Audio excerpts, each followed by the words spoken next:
Okay, so if you could just really quick introduce yourself and say what your role is in the band. Sure.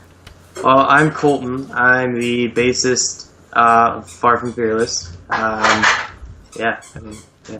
Okay, so how long have you been in Far From Fearless? So Far From Fearless has been around since about April of 2015. Mm-hmm. So we've kind of been, that's basically the startup of all of us being in the band at once. So it's just kind of been like, I mean, ever since then. So who came up with the name from the band? So it was kind of a group thing. My brother was originally a member of the band, and he actually, unfortunately, he had to drop, mainly because Jordan, my brother, just has got a lot going on. You know, he was going to school for engineering and all that, and so an internship. So he actually had to drop. It was something that we had come up with a concept of, and then Camden and Zach had come into the picture. So it was kind of like a my brother and I thing, and they really liked the concept of it. And then after they're on, we just kind of rolled with it, and it felt right. And then, members leaving, members coming in, still like the concept, so it just kind of stuck like that. So what inspired you to actually be in a band or start a band? And who? So I've always, since I've been, extremely young for sure, I've always wanted to be part of a group that's made music, whether it be a band or a choir or of some sort. And as I continued going further, I guess until like probably middle school, I started really into thinking into individual instruments. I got my first guitar at the age of 12. So everything from there on, I just kind of did self-taught. So I decided, hey, why not, eventually want to be in part of a band and a group of members. So that was kind of like my first initial thought around the age of probably like 15. I had several like projects go on, that kind of like didn't have really a back to it. And everything up until, Far From Fearless really hasn't had a back to it as far as like a story or a reason that I'm wanting to. And over the last 3 years, I've lost quite a amount of friends from high school, from growing up, to suicide. And it's been a really huge thing for me just to be able to have a meaning behind it. And that's kind of what brought me more into being serious into music and spreading a message, with what we say, whether it be mental illnesses or whether it be suicide awareness, depression awareness. We just want to bring an awareness through our music. And that's kind of why I wanted to be in a band. And one of the biggest inspirations, to me, was definitely, some family members. My uncle told me, stories about how he used to jam in a band and how he liked to do that kind of stuff, and it brought happiness to him to be able to do something like that and just make music. There's a lot of musical inspirations as well. I don't come from a really heavy background in music, so a lot of it was, listening to what my grandmother played in the car, or just what my uncle, her brother, my great uncle used to play in the car, and just branching off from there, whether it was Kiss or anything like that, going down further down the line and progressing into different types of metal and things like that. So yeah, it was really just a family inspiration, a group inspiration, and who I was around at the time. Can you tell us a brief history of Far From Fearless? So brief history, I guess, I started a project with a few guys, and just didn't really go that well. We decided, to just kind of not happen, I guess is the best way to word it. And it wasn't really what we were all into. We all had different outlets or what we wanted to do with our music, I guess. And so then I started working with my girlfriend at Melio's, and her driver was Zach. And I've met Zach before when I was in Courage at Sea, which was my last band, and we played at a festival here, and we never really talked for sure, but we started getting more to know each other while I worked at a sandwich shop with him, and it was really cool that we just all had kind of a different taste, but the same fundamentals of what we wanted in our music, I guess. And one day I was like, hey, let's jam sometime. This project I'm in isn't going too well. Let's just jam. Let's do something. And he actually lived with Camden, so he brought Camden over, and that was really cool for me because then it was 2 instead of 3, and we all got kind of into it, and we just started writing. From there on, we took about, I'd say, 2 months to record our first single. Took a while. We definitely put a lot of time into it and thought process into it. And then our drummer that was part of our group had dropped. Chris had dropped. He just had some things going on back at home he just needed to take care of, and which was okay with us. He told us to move forward, so we did. And Lars had just moved back from California, and they'd known each other for a while with Zach and Lars. So he hopped in the drummer's seat, and we finished 4 songs in 2 months. So it was really cool, really, to, after that recording, have somebody who was so interested that they wanted to jump in, and we just pounded away at songs. It was awesome. So that was kind of where we came from, how we met. And it was really cool just to be able to all have, same mutual interests, but kind of put everything of what we're interested into this music and have one cause for it. So. How long have you known the other members or previous members? I've known Zach, like I said, since I'd say, I'd say 2014 September. And I've known Camden since the day I met him, which was probably a good around April since we formed. I've known Lars since probably August, so not too long, but I've known all of them just pretty much except for Zach starting this year. So. Do you guys currently have a record label?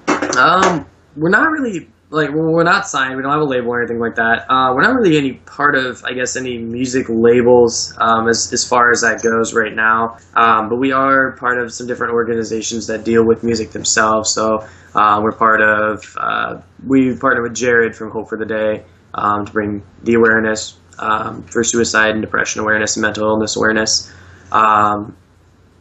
I guess that's kind of really the main partners of what we're with. We have some partners that we work with like clothing and stuff, but other than that, nothing musical involved. From the places that you've performed, what has been your favorite and your least favorite venues? That's a tough one. I think my favorite was definitely the house show in Ames, and because it was called the Record Mill. It was in somebody's basement in just a house, and the lighting was just awesome. It was cool just to have that many people, just in front of you. It was just a cool feeling. I guess, it's hard to say a least favorite for sure. I guess Gabe's is fun and all. It's just, I guess I've played there more than anywhere else, so it wasn't anything new and exciting, if that makes any sense. Yeah. Gabe's in Iowa City. Is probably the most where I've played, so I'm kind of used to it. Which songs do you perform the most, and have you guys played any covers? If so, which one's been your favorite? So we've played covers for sure. But as far as songs, the ones we have written are the ones we play right now. We have a 6-song set list right now, as we're working on more, and 2 of those are covers. I guess the one thing is that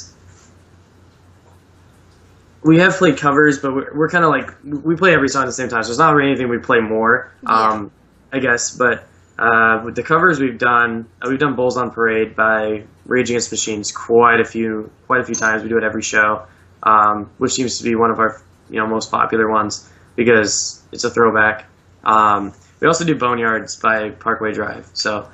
That's one of those things we always say. If you listen to metal, 6-7 years ago, not even that long, but you would know this song. And I guess that's a really popular one for our core or our rounded sound as far as it goes. But we all really like Rage Against the Machine, so we decided this is an easy cover. Let's do it. So we decided that let's do that one. And a lot of people love it. They hop up and grab the mic too, so it's always fun to get people involved with that song.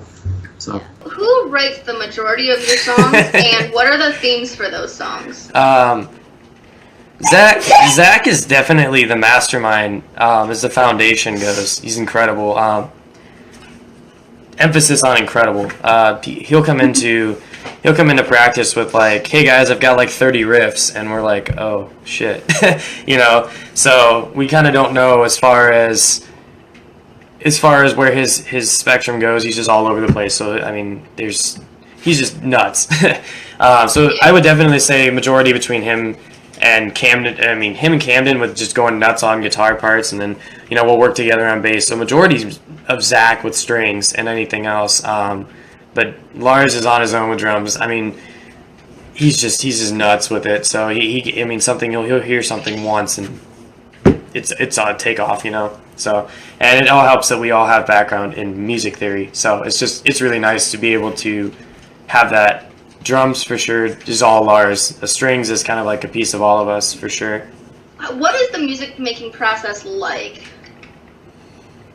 I guess like a lot of us just listen to music like all day long where we work, what we're doing, and we kind of just like, hey, I really like this song. I really like the way this is written. I really like the sound of this genre, and so we'll be like, hey Zach, check this song out. Like, check these things out. We're always communicating different types of music that we really like, and like we want to throw something like that in this song, or let's write a song, very generically like this, but throw a ton of our other things on top of it, or have a piece of this song like this. And Zach will come to practice, and he'll just have some really, really cool things to work with us on.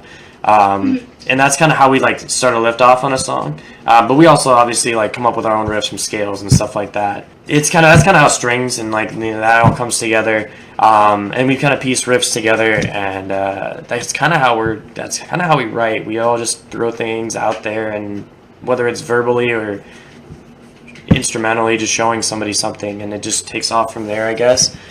Camden will say like, oh, check this out, and then he'll grab my bass, and then we'll just that's kind of how it goes. It's all just kind of like intermixed from there. And then Camden's sitting over in the corner like in timeout writing vocals for a little bit. And then he'll do it in his free time too, and he'll come to practice, and basically we have a song written. We kind of just tweak it the way we want it for sure. How can fans gain access to your guys' music? Do you have like demos or a Facebook page? Or... Sure. We have a Facebook page for one. We have a Bandcamp site. It's actually linked to our Facebook profile. We have SoundCloud, Spotify, Google Play Music, all with our single on it. Basically all the major streaming. YouTube isn't a thing yet. We're working on getting some stuff on there. I know, like Facebook is our main source. We also have an Instagram, but that doesn't have any music. But that's more you can keep up with what we're doing. What are some of your pet peeves with the other band members? Oh, this is fun. They have so many for me too. They're always great to hear. So, yeah, I heard, yeah. Zach is definitely, I love him, but his tardiness. And I'm bad at it too, so I can't do anything. Blame Caitlin for that. But he's got a lot going on, for sure, so it's always understandable.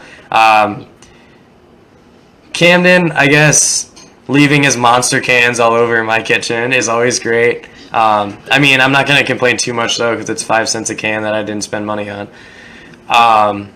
Lars, I guess. Well, Zach's the other one with Zach, because he's always playing his guitar when we're talking. And so we all have to glare at him to make him stop, so it's always funny.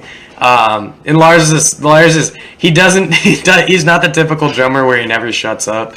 He just like sits there and listens. And so he's the opposite of Zach, and I guess that's kind of a weird pet peeve. But he's never just playing, but he does have a smart mouth too, and it's always fun. I guess that's not a pet peeve, but yeah, I guess like Lars is one that he always gets me with is his I don't know, his thing is he likes to be a smart ass all the time. So half the time I can't tell if he's serious or not. And it's I don't know, it's not really a pet peeve, it's just something it's kind of funny, but I don't know. So if a dog became president, how would you pay the dog, and what would the security guards be, or who? Oh shit. Well, obviously my dog is going to become president, so she's old enough. Yeah, go get my dog quick. Yeah, bring her over here. If she was president, I would have to pay her in these dog treats that I keep giving her. And they're like, smell like nacho cheese. They're super weird. But she loves them. Oh, those ones. Yeah. Oh, She's so cute. She's kind of like My dog's our bigger. band mascot. So, she's old. I adopted her, rescued her from a shelter, but she's kind of our mascot. She'd have to become president, otherwise I wouldn't allow it. And probably in the dog treats, she'd definitely get treats for payment. And security, I don't know. I don't really know. Probably our kids, for sure. They'd have to go some rigorous training.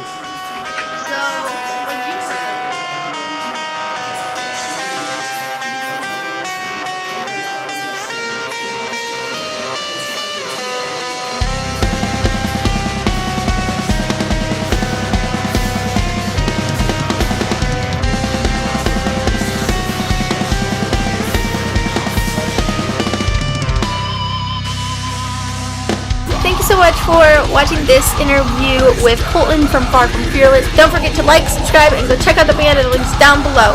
Stay amazing. Bye, guys. I'll see you in the next video.